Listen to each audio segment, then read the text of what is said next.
எல்லாருக்கும் வணக்கம். நான் உங்கள் முத்துராஜ் பேசுகிறேன். இன்றைக்கி பேர் டாபிக் பேர் வந்து தேமுதிக ஒரு 10 சீட்டை கொடுத்துறாங்க. ஸோ அதனால் எல்லோரும் வந்து அதிருப்தியில் இருக்கிற மாதிரி ஒரு பேச்சு இருந்துகிட்ருக்குது. ஸோ என்ன கூட ஆக்காது வந்து ஏன்னா அவங்களுக்கு ஒரு 6 சீட்டு கொடுப்பாங்கன்னு நினச்சாங்க. விடுதலை சிறுத்தை கட்சிகளுக்கு வந்து 8 சீட்டு கொடுத்துட்டு அவங்களுக்கு வந்து 6 சீட் இப்போ 6 சீட்டுனாங்கன்னா அவங்களுக்கு 10 சீட்டு கொடுத்துருக்காங்க. ஸோ இது வந்து எல்லாத்தையும் மத்தியில் வந்து வந்து தெலுங்குல ஒரு பேச்சு வந்து அடிபட்டுருக்குது. ஸோ இது வந்து என்னோட அரசியல் வந்து பல கணக்கு மீட்டிங் வச்சு நம்ம ப்ளஸ் ராஜ்யசபா இப்போ விடுதலை கட்சி பார்த்தீங்கன்னா 2019, 2021, 2023 வாட்டி கூட்டணி இருந்தாங்க. அவங்க நினச்சிருந்தா ஒரு திருமாவளவன் நினச்சிருந்தா பிஜேபியோட போயிருக்கலாம். ஸோ ஆனால் அவர் போகல. வட இந்தியாவில் பல தலித் தலைவர் போயிட்டாங்கன்னா அவர் போகல. அதே மாதிரி வைகோவரோட சீட்டு கம்மியாகவும் அவரோட கொள்கை சார்ந்த அரசியலையே இருக்காது. திமுக கூடிய இந்த மதச்சார்பற்ற கூட்டணியில் இருக்கிறார். ஆனால் தேமுதிக பார்த்தீங்கன்னா 2021 பார்த்தீங்கன்னா ஒரு பாமகங்களுக்கு கூட பாமக இணையான சீட்டு வேணும்னாங்க. ஆனால் அது கொடுக்க நல்லா தனித்து நம்ம அமமுக போனாங்க. பிரேமலதா விஜயகாந்த் பார்த்தீங்கன்னா விருத்தாச்சலத்தில் போட்டி போட்டு தோற்று போனாங்க. ஸோ அது ஒரு பக்கம் 2024 அதிமுக கூட 4 சீட்டு போனாங்க, தோற்று போனாங்க. பாஜக எதிராக அவங்க எதுவுமே பேசலை, எல்லாம் திமுக எதிராக தான் பேசியிருந்தாங்க.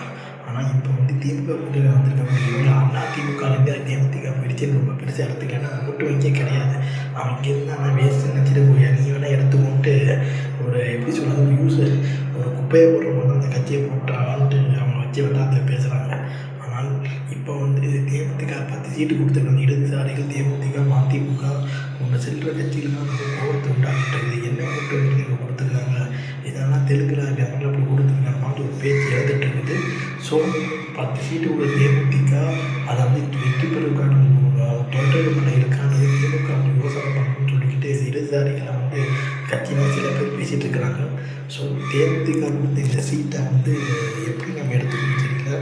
இந்த 10 சீட்டு வந்து அவங்க நிற்கிறதுக்கு வேட்பாளர்களை வந்து யார் யார் நிறுத்த வைக்க போகிறா என்றது ஒரு பக்கம். இன்றைக்கி மாலை 6 மணிக்கு மேலே திமுக வேட்பாளர் பட்டியல் வெளியாகும்னு சொல்லியிருக்காங்க. ஸோ கூட்டணி கட்சிகளுக்கு என்னென்னா ஒதுக்க போகிறாங்கன்ட்டு நம்ம பொறுமையாக பார்த்தாலும் அதிமுக வந்து ஒதுக்கக்கூடிய 14 அமைச்சர்கள் எல்லாமே கூட்டணிக்கு ஒதுக்கிட்டாங்க. ஸோ நம்ம தமாக பார்த்தீங்கன்னா அப்புறம் ஒட்டப்பட்டியில் கிண்டியூர், ராணிப்பேட்டை, அதுக்கப்புறம் ஈரோட்டில் போட்டி போடுறாங்க.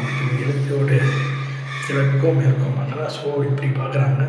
இதனால் வந்து என்னென்ன இது பண்ணணும்னு தெரியல. அவங்க பாஜக சின்னத்தில் போட்டி போடுறாங்கன்னா வந்து கொஞ்சம் செம்மையாக டேக்ஸ் பண்ணுறாங்க. அது ஒரு பக்கம் போயிட்டு இருக்குது. என்னென்ன விளைவுகள் இனிமேல் சம்பாதிக்க போகுது கட்சின்னு தெரியல. ஸோ அதிமுக எத்தனை தொகுதிகள் தூக்கும், என்னென்ன வேட்பாளர்கள் என்ன தொகுதிகள் போட்டிருக்கின்றதை பார்த்து தான் மொத்தமாக 125 சீட்டு வராங்க. கூட்டணி கட்சி போக அவங்க ஒரு 168 கூட்டணி திமுக சின்னத்தில் வந்து 7 கட்சிக்கிட்ட நிற்கிறதுனால ஒரு 175 சீட்டு வராங்க. ஸோ திமுக யார் யாரும் வேட்பாளர் பட்டியல் 6 மணிக்கு மேலே தேடி விட்டுருக்காங்க. ஸோ இதை சொல்லி என் வீடியோ முடிச்சுக்கிறேன். கொஞ்சம் விடைபெறும். பாய் பாய்.